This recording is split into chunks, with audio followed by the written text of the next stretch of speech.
좋은 교회, 좋은 TV. 욥은 지금 말할 수 없는 고난 가운데 있습니다. 너무나 억울하고 비통합니다. 그런데 욥의 친구들은 이 욥의 말에 귀를 기울여주기보다는 욥을 정죄하고 욥이 회개하여 하나님께 돌아오라고만 계속해서 말을 하고 있죠. 한마디로 욥의 말에 귀를 전혀 기울이지 않고 있습니다. 이러한 상황 속에서 욥은 자신의 말을 좀 들어주기를 강력하게 호소하고 있는데요. 어떠한 내용인지 함께 살펴보도록 하겠습니다. 나의 눈이 이것을 다 보았고 나의 귀가 이것을 듣고 깨달았느니라. 너희 아는 것을 나도 아노니 너희만 못하지 않으니라. 참으로 나는 전능자에게 말씀하려 하며 하나님과 변론하려 하노라. 너희는 거짓말을 지어내는 자요 다 쓸모없는 의원이니라. 너희가 참으로 잠잠하면 그것이 너희의 지혜일 것이니라. 너희는 나의 변론을 들으며 내 입술의 변명을 들어보라. 너희가 하나님을 위하여 불의를 말하려느냐 그를 위하여 속임을 말하려느냐. 너희가 하나님의 낯을 따르려느냐 그를 위하여 변론하려느냐. 하나님이 너희를 감찰하시면 좋겠느냐. 너희가 사람을 속임같이 그를 속이려느냐. 만일 너희가 몰래 낯을 따를진대 그가 반드시 책망하시리니 그의 존귀가 너희를 두렵게 하지 않겠으며 그의 두려움이 너희 위에 임하지 않겠느냐. 너희의 격언은 죄같은 속담이요 너희가 방어하는 것은 도선이니라. 너희는 잠잠하고 나를 버려도 말하게 하라. 무슨 일이 닥치든지 내가 당하리라. 내가 어째여 내 살을 내 이로 물고 내 생명을 내 손에 두겠느냐. 그가 나를 죽이시리니 내가 희망이 없노라. 그러나 그의 앞에서 내 행위를 아뢰리라. 경건하지 않은 자는 그 앞에 이르지 못하나니 이것이 나의 구원이 되리라. 너희들은 내 말을 분명히 들으라. 내가 너희 귀에 알려줄 것이 있느니라.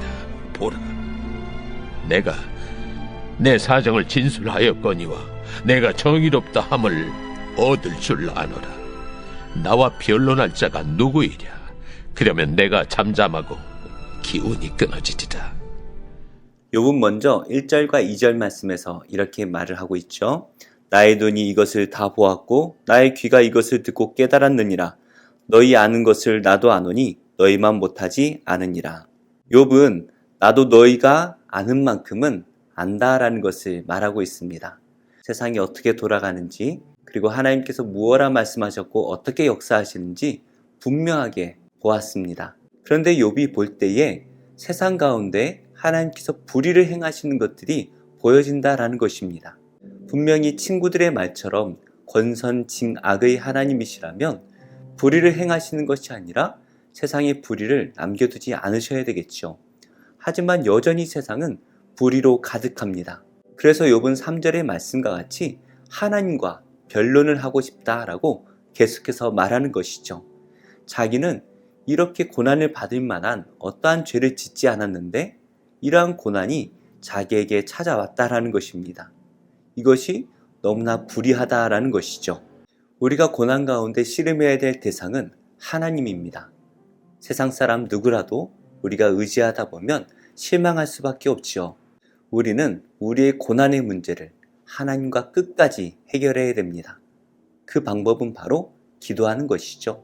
이 고난의 문제를 놓고 하나님께 엎드려 기도할 때에 하나님 안에서 우리가 해결함을 받을 수가 있습니다. 그런데 욥을 위로하기 위해 찾아온 친구들은 어떠한 모습입니까? 4절입니다. 너희는 거짓말을 지어내는 자요 다 쓸모없는 의원이니라. 욥을 위로해 주기는커녕 욥에게 더 큰 고통을 주고 있습니다. 욥의 친구들은 전혀 맞지 않는 이야기들을 하며 욥에게 더 큰 고통을 안겨주고 있죠. 그래서 욥은 친구들에게 이렇게 말합니다. 너희가 참으로 잠잠하면 그것이 너희의 지혜일 것이니라. 차라리 말을 하지 말고 잠잠히 있으라는 것입니다. 친구들이 나름대로의 지혜를 가지고 욥에게 권면하지만 그것들이 맞지 않다라는 것이죠. 그래서 욥은 친구들에게 자신의 변론을 들어보라 말을 하고 있는 것이죠. 그리고 7절 말씀에 너희가 하나님을 위하여 불의를 말하려느냐 그를 위하여 속임을 말하려느냐. 도대체 친구들이 욥에게 그리고 하나님께 어떠한 거짓말을 하고 있는 것일까요? 8절 말씀에 보면 욥의 친구들은 마치 하나님을 변론하는 것처럼 보입니다. 그래서 하나님께서는 권선징악의 하나님이시기 때문에 욥이 죄를 지었다라는 것입니다. 욥이 의로운 것처럼 말하지만 욥은 죄를 지었고 그 죄가 무엇인지 밝혀내지는 못하지만 분명하게 욥이 죄를 지었다라고 강조하고 있습니다. 그런데 이것은 친구들도 욥의 죄가 무엇인지 밝혀내지 못하면서 계속해서 욥을 추궁하고 있는 것이죠. 하나님을 속이고 욥을 속이는 것입니다.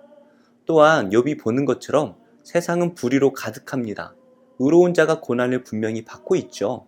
그런데도 욥의 친구들은 그러한 일이 없었던 것처럼 권선징악이라는 틀 속에 하나님을 가두고 있는 것입니다. 마치 하나님을 변론하는 것처럼 보이지만 하나님을 속이고 있는 것이죠.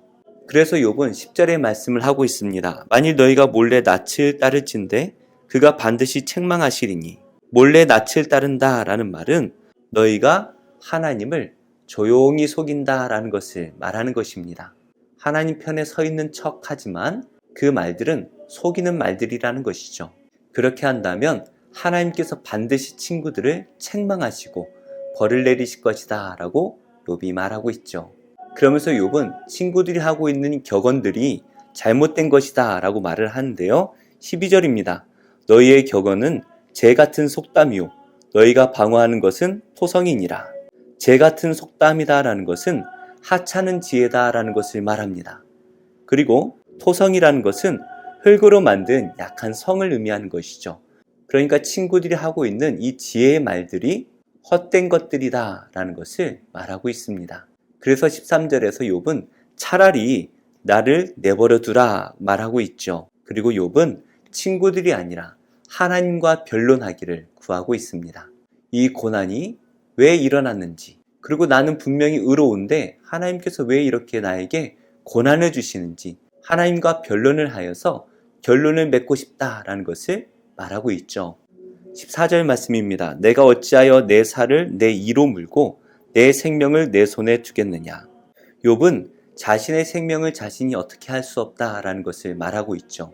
그러면서 15절 말씀에 하나님께서 자신을 죽일 것이다 라는 것을 말하고 있습니다. 욥의 겉모습을 보면 이미 하나님께서 욥을 죽이기로 작정하셨다라는 것을 알 수가 있습니다. 물론 실제로 그런 것은 아니지만 욥의 외모를 보면 그렇게 느낄 수밖에 없다라는 것이죠. 욥은 곧 죽을 것이다 라고 생각합니다. 그래서 욥은 빨리 하나님과 변론을 하여서 자신의 억울함을 토로하고 자신이 의롭다라는 것을 밝혀내고자 하는 것이죠. 그래서 15절 말씀에 내 행위를 아뢰리라 라고 말을 했는데요. 자신의 행위를 아뢰 때에 16절 말씀에서 이것이 나의 구원이 되리라 말을 하고 있습니다. 하나님 앞에서 자신이 온전하다라는 것을 밝혀내서 자신이 구원을 받을 것이다 라고 고백하고 있는 것입니다.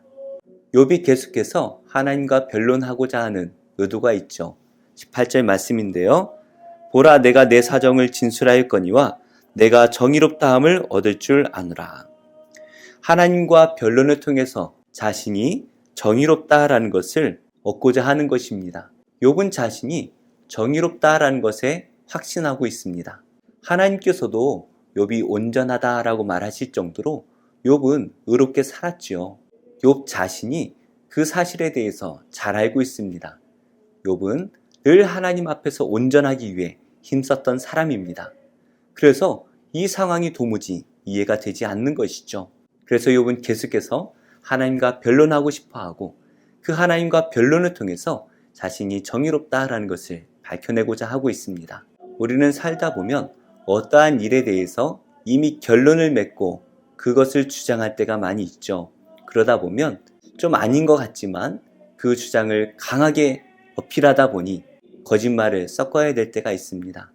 내가 생각해도 아닌 것 같기는 하지만 주장하기 위해서 그 사실은 잠시 감추고 내 생각을 강조해야 될 때가 가끔 생기죠. 그러나 우리는 솔직해야 됩니다. 우리가 다 알 수가 없고 우리가 다 옳을 수가 없습니다. 우리는 하나님 앞에서 겸손한 마음으로 우리의 무지함을 고백해야 되죠. 그러면 지혜롭고 능력 있으신 하나님께서 우리의 무지함을 아시고 성령으로 우리를 깨닫게 하실 것입니다. 우리가 변론해야 될 대상은 세상 사람들이 아닙니다. 그들과 논쟁해봐야 어떠한 결론도 맺을 수가 없죠. 우리는 오직 하나님과 변론을 해야 됩니다. 하나님 앞에 엎드려 기도하며 하나님께 이 문제들을 놓고 아뢰을 때에 하나님께서 해결해 주실 것입니다. 우리가 정의롭지 못할지라도 하나님 앞에 나아가면 하나님께서 우리를 의롭게 바꾸어 주시죠. 우리가 하나님을 구하는 것 자체를 의롭게 여기시고 우리를 불쌍히 여겨주시고 우리를 선한 길로 인도하실 것입니다. 오늘 하루도 우리 앞에 이해할 수 없는 문제들이 놓여질 수 있습니다. 우리가 해야 할 일이 무엇입니까? 다른 누군가와 변론하는 것이 아니라 하나님과 변론하는 것입니다. 바로 기도의 자리로 나아가는 것이죠. 오늘도 기도함으로써 이 세상의 모든 문제들을 하나님 안에서 해결함 받는 복된 성도님들이 다 되시기를 예수님의 이름으로 축복합니다. 우리 모두 예배하는 자 되어 온전히 영과 진리로 주를 예배하자.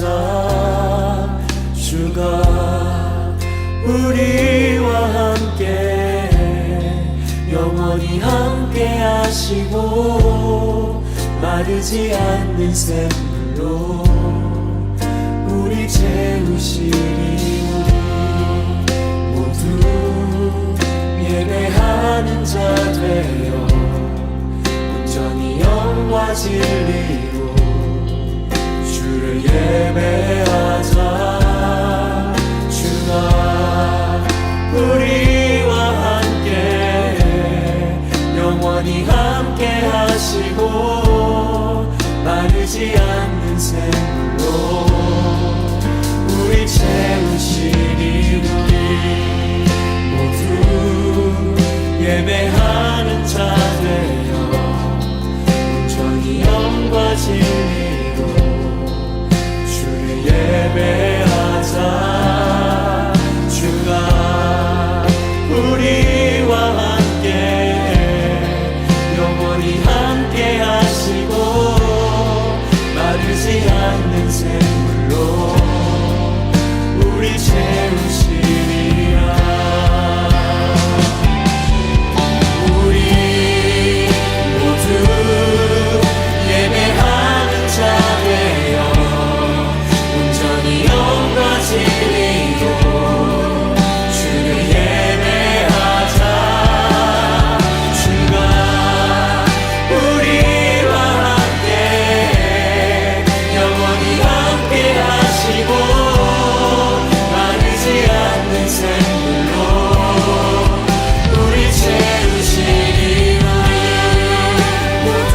모두 예배하는 자 되어 온전히 영과 진리로 주를 예배하자. 주가 우리와 함께 영원히 함께 하시고 마르지 않는 샘물로 우리 채우시리. 모두 예배하는 자 되어 온전히 영과 진리로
좋은 교회, 좋은 TV.